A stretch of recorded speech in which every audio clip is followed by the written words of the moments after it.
हो बाबू सुना हो भैया सुनला कलयुग के बात जी सत है जी। आजे ने सुनबो ध्यान से भौजी से खैबो लात जी।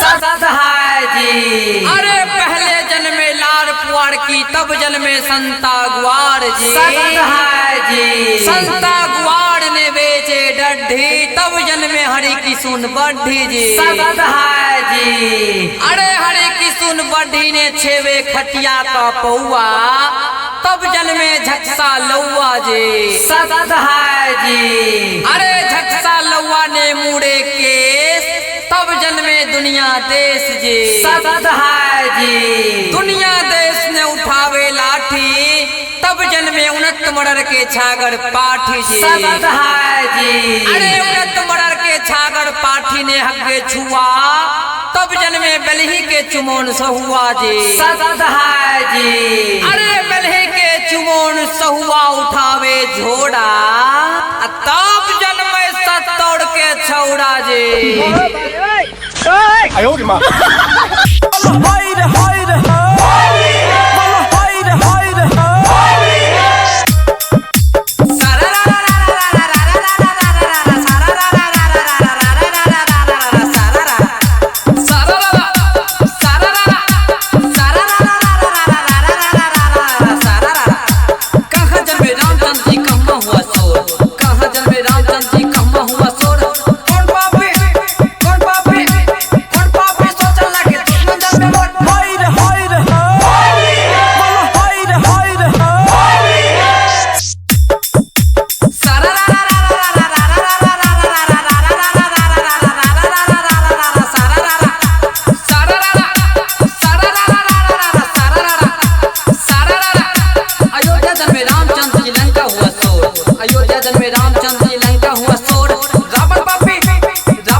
बचावी है मैया गे सीताली युग युग जब वो थोड़े नाम होली अलियो मैया शरणा गए तोहार अलियो मैया शरणा गए तोहार।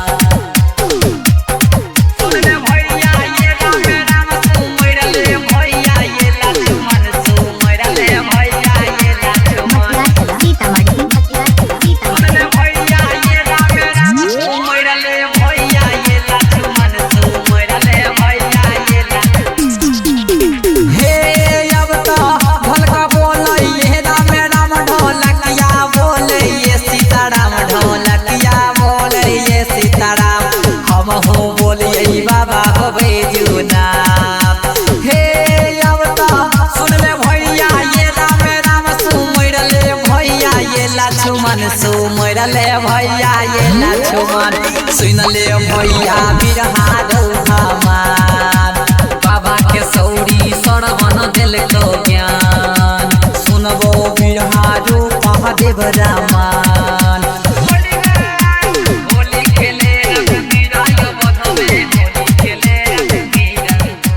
मां श्यामा रिकॉर्डिंग स्टूडियो संत कबीर चौक 70।